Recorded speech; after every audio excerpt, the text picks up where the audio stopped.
Welcome to movie brand. കേരളത്തെ ആകെ ഞെട്ടിച്ച സംഭവമായിരുന്നു കൊച്ചിയിൽ നടി ആക്രമിക്കപ്പെട്ടത്. 2017 ഫെബ്രുവരി 17 തൃശൂരിൽ നിന്ന് കൊച്ചിയിലേക്കുള്ള യാത്രയ്ക്കിടെ നടി ആക്രമിക്കപ്പെട്ടത്. കൊട്ടേഷൻ സംഘങ്ങൾ ആദ്യം പിടിയിലായ കേസിൽ മാസങ്ങൾ പിന്നിട്ടപ്പോഴാണ് ദിലീപിന്റെ പേര് ഉയർന്നു കേട്ടത്. അതേ വർഷം ജൂലൈ 10 അറസ്റ്റിലായ ദിലീപിന് 3 മാസത്തോളം ജയിലിൽ കഴിഞ്ഞ ശേഷമാണ് ജാമ്യം ലഭിച്ചത്. വിചാരണ തുടങ്ങിയെങ്കിലും ഇടയ്ക്ക് പുതിയ വെളിപ്പെടുത്തലുണ്ടായി. തുടർന്ന് ഹൈക്കോടതിയിൽ നിന്നും നടന് ജാമ്യം ലഭിക്കുകയായിരുന്നു.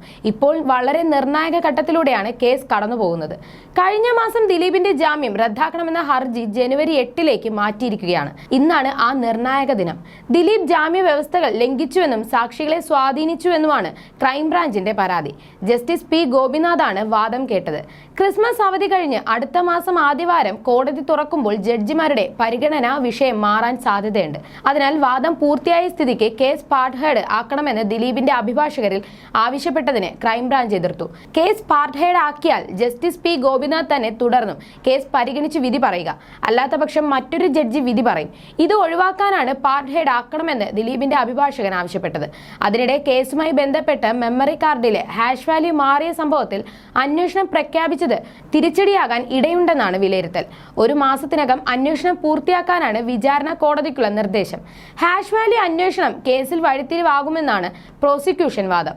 കോടതിയുടെ കസ്റ്റഡിയിൽ ഇരിക്കെ മെമ്മറി കാർഡിലെ വിവരം ചോർന്നു എന്ന് ആരോപിച്ചായിരുന്നു അതിജീവിത അന്വേഷണം ആവശ്യപ്പെട്ട് ഹൈക്കോടതിയെ സമീപിച്ചത്. ഇത് കോടതി ശരിവെക്കുകയായിരുന്നു. ജില്ലാ സെഷൻസ് ജഡ്ജി അന്വേഷണം നടത്തണമെന്നും ആവശ്യമെങ്കിൽ പോലീസിന്റെയോ മറ്റ് അന്വേഷണ ഏജൻസികളുടെയോ സഹായമോ തേടാമെന്നും ഹൈക്കോടതി ഉത്തരവിൽ പറയുന്നു. 1 മാസത്തിനുള്ളിൽ അന്വേഷണം നടത്തണം. അതിജീവിതയുടെ ഹർജി അംഗീകരിച്ചുകൊണ്ടാണ് ഹൈക്കോടതി അന്വേഷണത്തിന് ഉത്തരവിട്ടത്.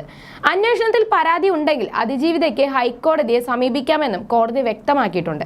നടിയെ ആക്രമിച്ച കേസിൽ നിർണായക തെളിവായ മെമ്മറി കാർഡിന്റെ ഹാഷ് വാല്യൂ മാറിയ സംഭവത്തിൽ സമഗ്രമായ അന്വേഷണം വേണമെന്നാണ് അതിജീവിത ഹർജിയിലൂടെ ആവശ്യപ്പെട്ടത്.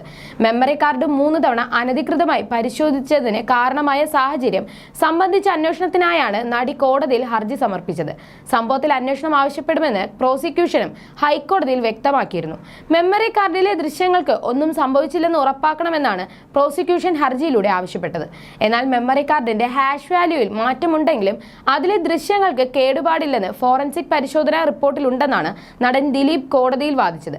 ദൃശ്യങ്ങളുടെ ഹാഷ് വാല്യൂയിൽ മാറ്റമില്ല. ദൃശ്യങ്ങളിൽ മാറ്റമില്ലെന്നിരിക്കെ ഇത് എങ്ങനെയാണ് അന്വേഷിക്കുന്നത്? കേസിന്റെ വിചാരണ അനന്തമായി നീട്ടിക്കൊണ്ടു പോകാനുള്ള ശ്രമമാണ്. ഇത് അനുവദിക്കരുതെന്നും നടൻ ഹർജിയിൽ ആവശ്യപ്പെട്ടിരുന്നു. ദൃശ്യങ്ങൾ അടങ്ങിയ മെമ്മറി കാർഡിന്റെ പരിശോധനാ ഫലത്തിൽ 3 തവണ ഹാഷ് വാല്യൂ മാറിയതായി കണ്ടെത്തിയിരുന്നു. അങ്കമാലി മജിസ്ട്രേറ്റ് കോടതി, വിചാരണ കോടതി, ജില്ലാ കോടതി എന്നിവിടങ്ങളിൽ ഇരിക്കുമ്പോഴാണ് ഹാഷ് വാല്യൂ മാറിയത്. മെമ്മറി കാർഡ് പരിശോധിക്കേണ്ടതില്ലെന്ന വിചാരണ കോടതിയുടെ ഉത്തരവ് റദ്ദാക്കിയാണ് ഹൈക്കോടതി ശാസ്ത്രീയ പരിശോധനയ്ക്ക് അയച്ചത്. ക്രൈംബ്രാഞ്ച് നൽകിയ ഹർജി പരിഗണിച്ചായിരുന്നു ഹൈക്കോടതിയുടെ ഉത്തരവ്. മെമ്മറി കാർഡ് ചോർന്നതിൽ പ്രഥമ ദൃഷ്ട്യാ തന്നെ തെളിവുകളുണ്ട്. 2018 ജനുവരി 9 ഡിസംബർ 13 ആദ്യം ഹാഷ് വാല്യൂ മാറിയതെന്നും പിന്നീട് 2021 ജൂലൈയിലും ഹാഷ് വാല്യൂ മാറിയതായും ഫോറൻസിക് പരിശോധനാ ഫലത്തിൽ കണ്ടെത്തിയിരുന്നു. മെമ്മറി കാർഡിലെ വിവരങ്ങൾ സുരക്ഷിതമാണെന്ന് ഉറപ്പാക്കേണ്ടതുണ്ടെന്ന് സർക്കാരും കോടതിയെ അറിയിച്ചിരുന്നു.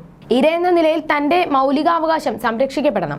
മെമ്മറി കാർഡ് ചോർത്തിയ പ്രതികളെ ഉണ്ടെങ്കിൽ കണ്ടെത്തണം. മെമ്മറി കാർഡ് ആരോ മനഃപൂർവ്വം പരിശോധിച്ചിട്ടുണ്ട്. വിചാരണ വൈകിക്കാനല്ല ഹർജി. വിചാരണ പൂർത്തിയാക്കാനുള്ള സമയം സുപ്രീം കോടതി നീട്ടി നൽകിയിട്ടുണ്ടെന്നും അതിജീവിത കോടതിയിൽ പറഞ്ഞിരുന്നു.